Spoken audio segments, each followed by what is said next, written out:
Assalamualaikum warahmatullahi wabarakatuh. Saya Nurdiana Natasha binti Muhammad Daud bersama seorang lagi rakan saya iaitu Nur Husnina Alia binti Azian akan membentangkan mengenai tajuk Abdul Al-Halim Mahmud iaitu ulama tasawuf pada zaman moden. Jadi, saya selaku pembentang pertama akan menerangkan terlebih dahulu mengenai latar belakang atau biodata tokoh. Nama penuh tokoh adalah Syekh Abdul Halim Mahmud. Beliau dilahirkan pada tarikh 12 Mei 1910 Masihi bersamaan dengan 2 Jamadil Awal 1328 Hijrah bertempat di desa As-Salam. Beliau dibesarkan dalam sebuah keluarga yang boleh dikatakan agak senang, dihormati oleh masyarakat setempat dan juga mempunyai pertalian keturunan ataupun dikenali sebagai nasab dari cucu Al-Husain hingga Rasulullah SAW. Syekh Abdul Halim Mahmud juga terkenal dengan gelaran Al-Ghazali pada abad ke-14 Hijrah. Beliau wafat atau menghembuskan nafas terakhir pada tanggal 15 Zulkaidah 1397 Hijrah bersamaan dengan 17 Oktober 1978 Masihi. Seterusnya saya akan menerangkan mengenai pendidikan Syekh Abdul Halim Mahmud. Beliau telah menghafaz Al-Quran ketika umurnya belum lagi mencecah 10 tahun. Pada tahun 1923 Hijrah, beliau telah mendapatkan pendidikan awal di Al-Azhar bertempat di Kahirah dalam pendidikan asas sekolah rendah. Sifat beliau yang sangat cinta akan ilmu dapat dilihat ketika beliau berada di peringkat sekolah rendah lagi dan bahkan beliau belajar sendiri untuk pengajian di peringkat menengah. Usaha dan kegigihan beliau ini dalam bidang ilmu telah mendorong beliau untuk memasuki ma'had perguruan. Pada tahun 1928 Hijrah pula, Syekh Abdul Halim Mahmud mendapatkan pengajian tinggi di Al-Azhar. Di sana beliau menumpukan sepenuh perhatian terhadap pengajian Islam serta sempat juga mengambil bahagian dalam pertubuhan Islam. Syekh Abdul Halim Mahmud kemudiannya melanjutkan pengajian di Perancis bersama isterinya iaitu di University de Paris et Sorbonne dalam bidang falsafah. Di Perancis, beliau sangat pandai menggunakan kebijaksanaannya dengan menggabungkan ilmu-ilmu Islam dan ilmu-ilmu Barat.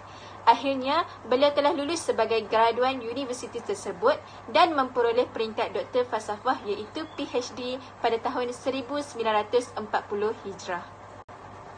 Seterusnya adalah tasawuf Syekh Abdul Halim Mahmud. Syekh Abdul Halim Mahmud menjadikan tasawuf sebagai teori saintifik yang menyenangkan masyarakat untuk memahami hakikat realiti yang sebenar. Beliau mentarifkan tasawuf sebagai ilmu makrifat dalam bidang metafizik. Metafizik merupakan suatu ilmu yang menjelaskan aspek yang tersembunyi daripada Tuhan dan menjelaskan risalah dan nubuatnya. Bahkan, beliau menegaskan adanya perbezaan antara tasawuf dengan mistisisme yang mana beliau menyatakan bahawa tasawuf bukan kaedah kurafat akan tetapi ia merupakan suatu bidang sains. Tasawuf Syekh Abdul Halim Mahmud merangkumi 3 bahagian iaitu yang pertama, ilmu. Beliau amat mementingkan kehidupan yang berlandaskan syariah agama Islam dan menetapkan bahawa undang-undang Islam itu perlu difahami dan diamalkan. Yang kedua ialah jihad. Menurut Syekh Abdul Halim Mahmud pula, jihad merupakan suatu usaha bagi menyelesaikan satu masalah yang dihadapi oleh seseorang. Dan yang terakhir adalah ibadah. Ibadah pula merupakan suatu pengabdian diri kepada Allah Subhanahu Wa Taala yang menjadikan seseorang itu taat dan patuh kepadanya. Apabila ibadah seseorang itu diterima, mereka akan memperoleh ma'rifatullah dan Allah akan memberi rahmatnya kepada mereka yang beriman dengannya. Wallahu a'lam. Sekian daripada saya akan serahkan pembentangan ini kepada rakan saya yang seterusnya. Baiklah, saya akan sambung pembentangan yang seterusnya iaitu hubungan antara tarekat dengan tasawuf dan agama Islam.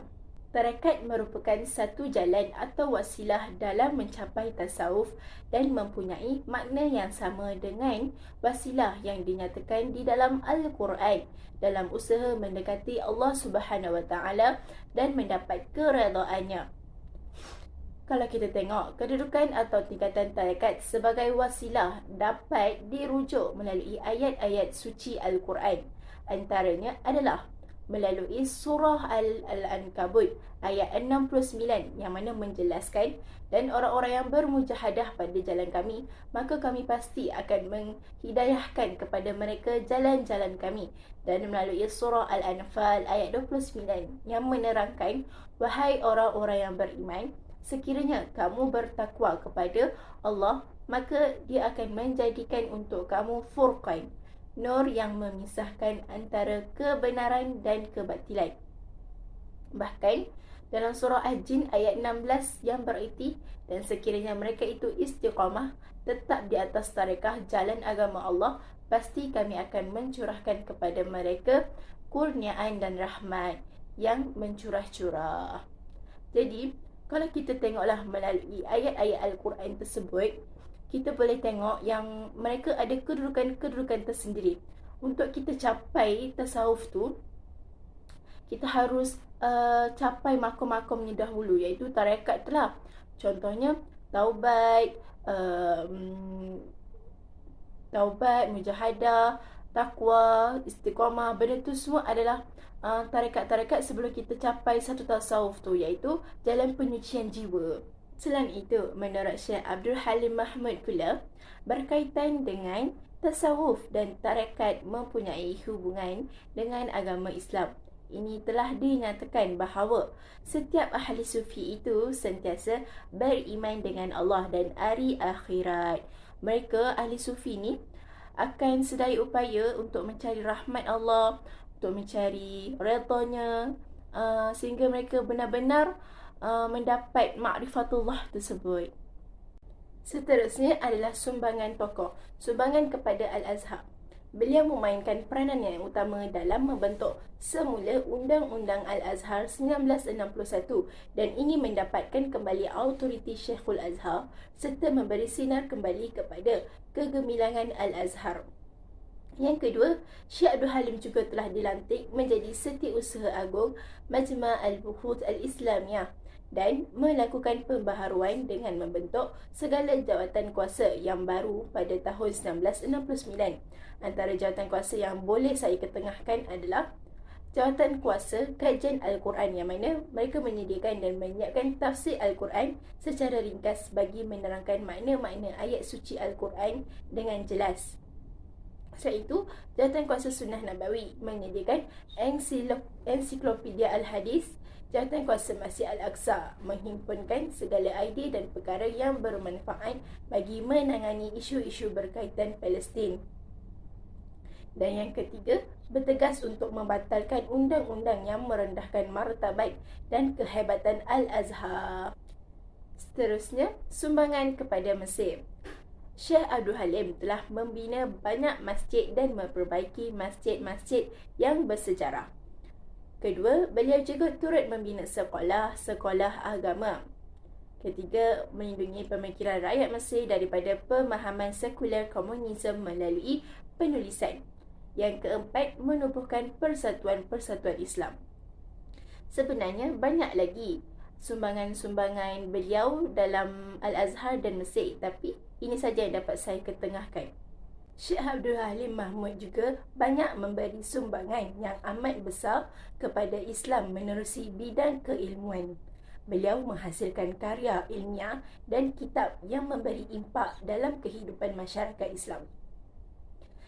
Karya-karya beliau juga merangkumi 3 bahagian utama seperti karya ilmiah, karya yang berunsurkan syarah dan pembahasan tema ilmiah. Antara hasil karya penulisan beliau adalah Al-Islam wa Syu'u'iyah, Jihaduna Al-Muqaddas, Al-Iman, Tasawuf Inda Ibn Sina, Falsafah Ibn Tufail, Tasawuf Al-Islam, Al-Harith Ibn Asad Al-Muhasibi, Al-Falsafah Al-Yunani dan lain-lain lagi. Kesimpulannya, tokoh ulama moden Syekh Abdul Halim Mahmud ini banyak memberi kesan kepada kami sebagai pekaji. Kita boleh simpulkan bahawa Syekh Abdul Halim sangat hebat dan bijaksana terutamanya dalam bidang akademik kerana beliau pernah menghafaz Al-Quran sebelum umurnya cecah 10 tahun lagi. Bukan itu saja, beliau telah tamatkan pengajiannya dalam tempoh masa 1 tahun sahaja yang sepatutnya 3 tahun. Hebatkan beliau. Bahkan Syekh Abdul Halim Mahmud ini juga seorang yang gigih, berusaha dan mempertahankan agama Islam serta melindungi Al-Azhar daripada oritalis barat yang cuba jatuhkan Islam. Jadi kita sebagai orang Islam wajib contoh sifat Syekh Abdul Halim Mahmud ini dengan sentiasa melindungi agama kita. Jangan biarkan pemikiran kita dihasut oleh pemikiran barat atau sesat yang boleh menjatuhkan akidah kita sebagai umat Islam. Selain itu, hasil kajian menurut konteks tasawuf pula merangkumi 3 elemen iaitu ilmu, jihad dan ibadah. Kita boleh lihat dalam mencapai tasawuf tersebut, kita harus merangkumi 3 elemen ini sebagai pengikat. Dan Syekh Abdul Halim Mahmud pernah menyatakan bahawa sekiranya seseorang itu ingin mencapai tasawuf dan ma'rifatullah, mereka perlu beriman dengan Allah dan hari akhirat serta mencari keredaan dan menggapai rahmatnya. Jadi itu saja daripada kami. Sekian, terima kasih.